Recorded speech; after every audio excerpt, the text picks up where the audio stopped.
bang pwede ka naman buhay na may stage 4 eh. Na hindi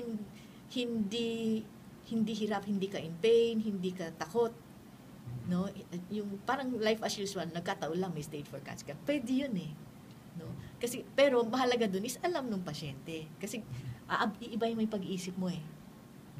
At ang tao, kaya niya yan. Kaya niyang ibahin ang pag-iisip. Paano ninyo pinapaiba yung pag-iisip ng isang may cancer para lumaban sila sa sakit? Ang sinasabi ko, kung kailan ka kukunin ni Lord, hindi natin alam. Ang alam natin is, hindi pa yan ngayon. Ang alam ko is, bukas nandito ka pa. No? Hindi ka pa namamatay. At habang buhay ka, sulitin mo na ang buhay mo. Gawin mo na ang lahat para yung isang araw pwede na rin parang ilang taon ang tagal. Ganun lang yun eh. Diba? Ganun lang yun. Tapos kailangan tuloy-tuloy yung pa-check up nila, tsaka yung gamot. Katulad na sinasabi nyo, merong hiyang sa chemotherapy, merong hindi hiyang. Oo. Kasi yung doktor, hirap sana kung pwede lang libre lahat. Kaya lang may bayad kasi, no? So kung minsan, kahit gusto mo magpa-check up, mahirap yung pamasahe, kung taga-probinsya ka, galing kang Quezon, paano ka magpapatingin? Hindi lahat ng probinsya merong mga medical oncology na. So, sa totoo lang, hindi ko pa alam ang solusyon sa ganong problema na kulang ang doktor. Karamihan na nasa Manila. Yes.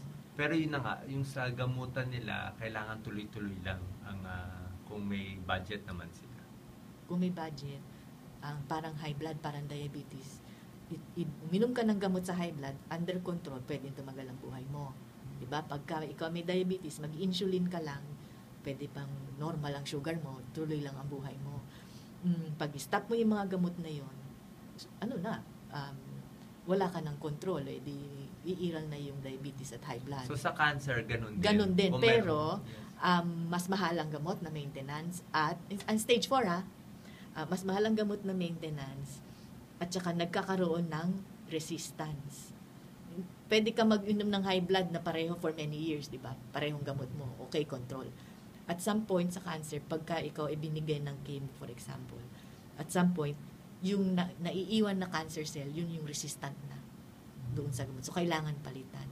Pero kung stage 1 or stage 2 pa lang, patanggal mo. Kaya nga sabi ko, stage 1 or 2, kahit 3, basta nasa kulani pa lang, patanggal mo para hindi ka habang buhay umaasa sa chemotherapy or sa gamot para makontrol ang cancer mo. Pag stage 4, nandyan na yan, hindi na yan naalis. Pag stage 1 or 2, alisin mo, pwedeng hindi na yan bumalik. So, yan ang panawagan natin. Tayo ng mga doktor na nanawagan, nagmamakawa sa pasyente na pag stage 1, stage 2, stage 3, tanggalin mo na yung bukol.